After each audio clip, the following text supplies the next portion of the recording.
Brenda Mdivo, who's an advocate of the High Court and also a political analyst, and we have John Kagusha, who's a governance expert. Thank you both. So, John, let's start with you. Interesting events that are coming up. I think, 70-odd days to the general election. How would you rate devolution, first term of devolution in the country? This is the first time we have had this kind of system of governance in Kenya.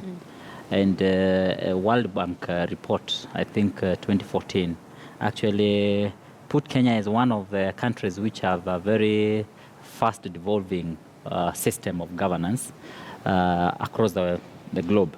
And so that kind of says this system has been embraced in Kenya, and it is taking root faster than any other democracy in the world.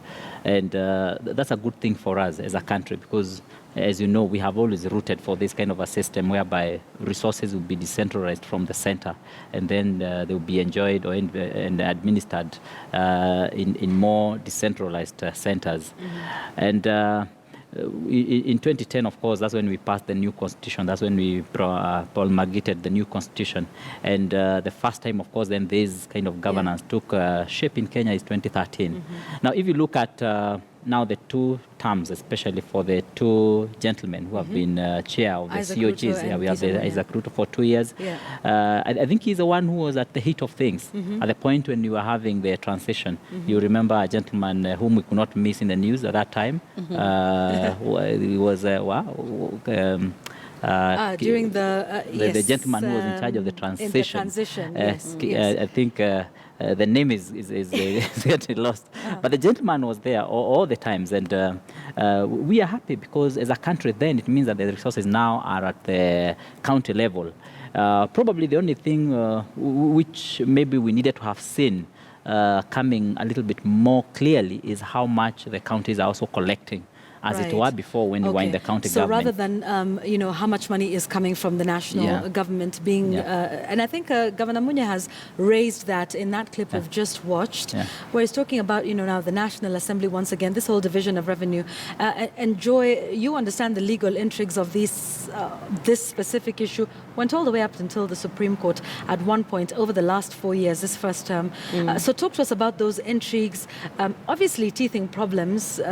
Have we crossed that bridge yet? No, we haven't. And just before I move forward, let me jog John's memory just a little bit. This is the second time we are trying having a devolved system of government, because the Independence Constitution had the Majimbo system, which was the initial devolved system, and which, in my opinion, was the far superior system that we ought to have adopted. Why do I say this? If you look at the current complaints that we have right now, let's look at resources, which is what we're talking about just now. One of the things that galls me with this current constitution is that we have 47 counties. Such a little country with 47 little divisions. It's financially, the counties are too small to be financially sustainable. If you look at the independence model, we had 7 jimbos, and then later we made them into 8 provinces, but we had 7 jimbos. Each jimbo not only went across several tribes, it went across several regions. So if you had some arid areas, you also had some arable areas. If you had Luyas, you had Kisis as well as Jaluos in the same equation, and therefore it was better for national cohesion. It was better in terms of resources management, and the governors were appointees of the then sovereign, who was the Queen of England, who was in charge of us. And if you look at how it is today, a governor is an elected official. He's chosen by the people. He's not chosen on the basis of is he the best brains for that particular scenario. So we've also devolved politics? Exactly. And what you have is the most popular candidate goes in rather than the most efficient, the most... Because if you look, for example, at what we are currently facing in Nairobi, all the intrigues, one of the biggest criticisms has been that some of the popular candidates may not be as supremely qualified for the position as others would like them to be. And this is the heart of the nation. But I digress from what you're asking. You're asking about the intrigues.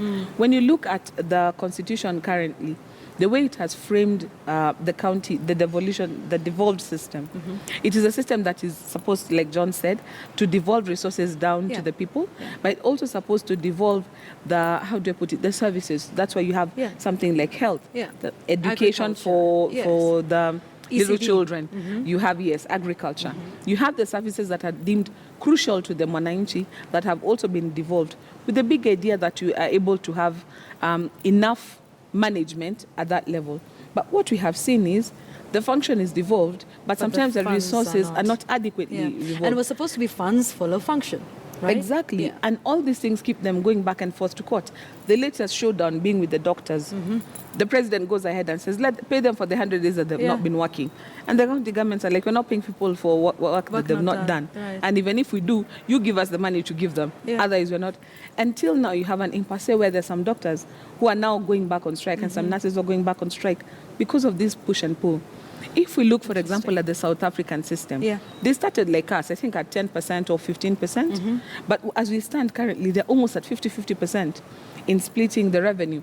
Because what national government does compared with what county government is supposed to do, it is not commensurate in terms of the resources. And I agree with Governor Munya, a lot more resources needs to go to the counties.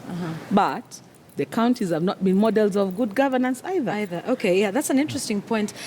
John, so how do we start to empower the counties to be self-sustaining, to start to generate more revenue? Because you also mentioned that in there, that they need to start sort of generating their own revenue and not just waiting for what, even though, it's what, 85% is kept by the national government and then just 15% goes down to the counties. That's how it is constitutionally. Constitutionally, the Jubilee administration says they have surpassed that. But still, there's this whole lot of money that is kept at the national level, yet the people and, the functions, the services are needed, at the devolved level. I think to start with, I would want to give credit where it is due to the governors who are actually outgoing now, and also to probably the Jubilee government, which has also overseen the implementation of this devolved government. And I think it has worked pretty well. It has the kind of implementation we have seen, it has been, not without any hitches, but again, we have managed. We are now coming to the end of this. So now that, it's the first term, years, what do we need to focus on for the next 5 terms, the next 5 years, considering the challenges, because this was obviously, a trial, and here we are, we're saying, okay, it's not so bad. But what happens going forward? I'm one of the proponents of reviewing the constitution come the next government. And I think we need to relook at it. As Joyce says, the 47 counties are too many. Those are too many counties. And if we really want to achieve proper and more functional devolution, we need also to probably increase the sizes of these counties so that then they have more resources and more powers. And then we also need to separate the devolved governments from the national government completely, including how we even conduct the secession. Anyone? Not really. Not secession. No, I'm talking about how they operate. For example, now we are doing a general election. We don't need to do elections together for the county government and the national government. We need to have a national government with the National Assembly, and we need to have that one separately from when we are doing the governors. The governor then can conduct an election for the MCAs in their own areas, but of course in a uniform way across the country. And then, of course, at that time, we are also saying we'll also have reduced the number of governors, then we also have reduced the number of MCAs, and then, of course, we can also look at the issues of gender and the issues of people with disability a little bit more. So I think that is where we need to go. And you see, again, with that, we'll also be doing a bit of, we'll be doing away with some of the levels of representation that are not necessary in the country. I think that is where we need to go as a country, so that, again, we also see the finances that we are devolving also go more into development. Unlike now, where a very big chunk of the resources we are devolving actually go to recurrent expenditure. And you see, again, that will also bring the issue of counties now thinking a little bit more about how to collect their own revenue, how to enhance, more innovative ways of getting more finances and revenue. And putting it where it matters. Thank you both.